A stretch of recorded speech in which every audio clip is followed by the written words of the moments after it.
So by now, if you don't know what American Fiction is, it is a 2023 movie that is written Who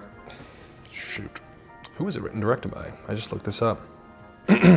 So by now, you probably know what American Fiction is. It is a 2023 movie that was written and directed by a guy named Cord Jefferson. It stars Jeffrey Wright, Tracee Ellis Ross, John Ortiz, Erica Alexander, among others.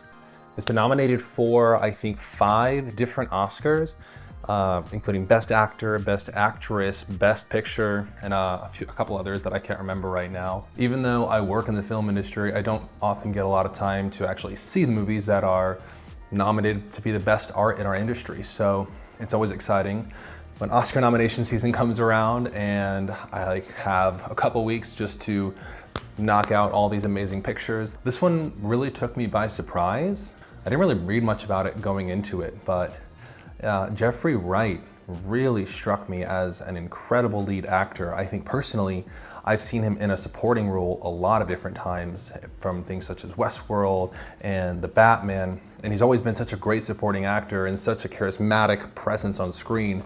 But it was really nice to see him in his element as the lead in this one, as this sort of somber, yet very intelligent and very troubled author that cannot for the life of him seem to piss off the people that he so desperately wants to piss off, and pisses off the people that he so desperately wants to love. So I'm gonna break this down into a couple different categories that I usually look for when I watch a movie. There are so many different departments that all have their own unique job to bring a film to life, but the couple that I normally look for most are cinematography, story, and production design.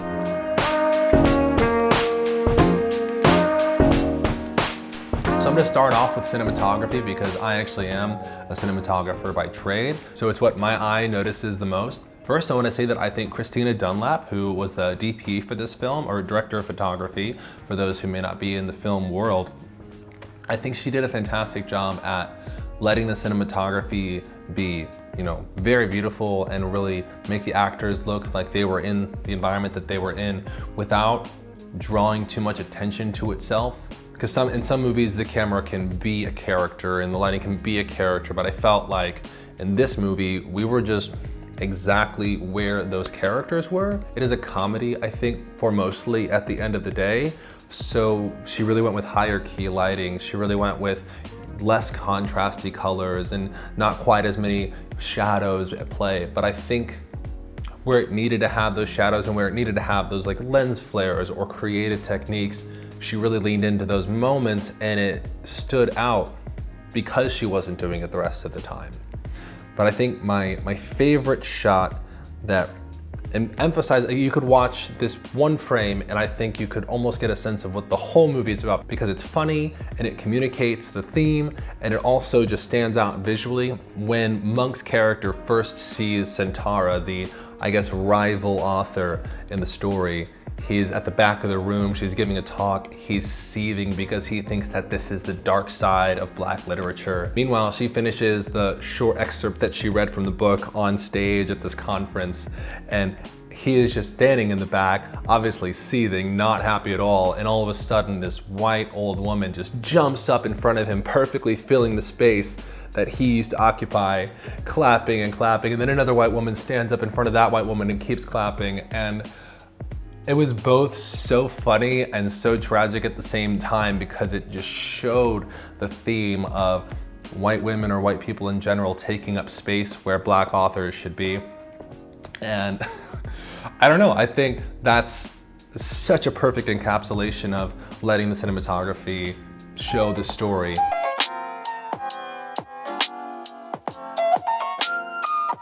I really think that it did end up coming down to the writing, directing, and performances from the cast that drove this movie into the special place that it is. It had so many unique ideas, but also so many ideas that are familiar and resonate with audiences. I think the film does an excellent job at taking very difficult subjects, such as Black authors or Black voices being suppressed and or patronized, and it makes it both very clear what the message is, but also allows you to laugh along with it at the absurdity of these situations in a way that leaves, I think, everyone who would go to see this movie understanding the plight of Thelonious?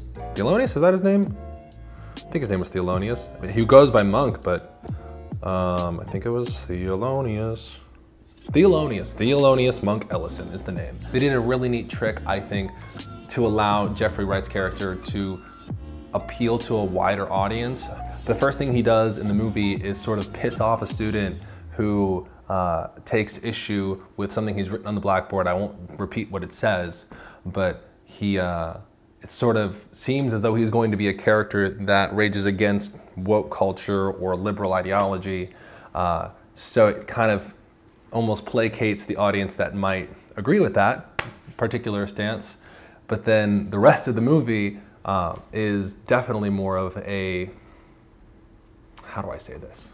I just want to take a moment to acknowledge that I am just a dude who really loves movies and loves talking about movies. I know this is a film that deals with really difficult topics. I'm not really here to deal with those topics specifically. I think the movie does an excellent job of talking about those topics if you want to go see it. I'm here to discuss cinematography, production design, acting, and the things that I am always watching for when I see an Oscar-nominated film, and any film for that regards.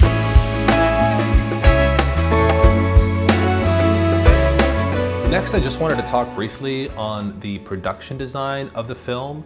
I really loved the dichotomy between white spaces and black spaces in the film. Whenever we see white-dominated spaces in the university, at the publishing office that decides to end up publishing Monk's book without knowing that it's Monk's book. When we see these spaces, they're bright and they're really flashy, but they're also really plain. They don't have a lot of character. They're very nondescript office building. Meanwhile, the spaces where Monk and his family feel comfortable, where they feel safe, are a lot homier and a lot nicer with a lot more character to it, and textures and colors and patterns that really differentiated these two spaces that it felt like Monk was stuck between. I have to say, my favorite moment is when we first see this famous publisher that wants to use this book that he wrote as a joke. On the wall, there are two paintings of Ruth Bader Ginsburg that have like justice written on it. And not to say anything about her in particular, but it is just a picture of a white woman fighting for justice. And it really paints a perfect picture of who the character is, the publisher. It was just, I mean, I think maybe I was the only person in the film to laugh out loud in that moment because it was such a silent joke, I think. But I really appreciated that touch because in that moment, that was the funniest thing on screen. Thank you so much for watching. If you've happened to stumble upon this video, I have no idea how. I'm not going to do any marketing for this, but it's mostly just a personal challenge for myself. I'm a freelance filmmaker, and recently I've not made a lot of content for myself. I've made a lot of content for other people, and I wanted to challenge myself. So I'll be making a video every single day that it's possible for me to make one, with a focus on movies, food, working out, pretty much anything that strikes my interest. So if that sounds interesting to you, I'd appreciate you subscribing and following along with me on this journey to find out what kind of content I make for myself. Thank you.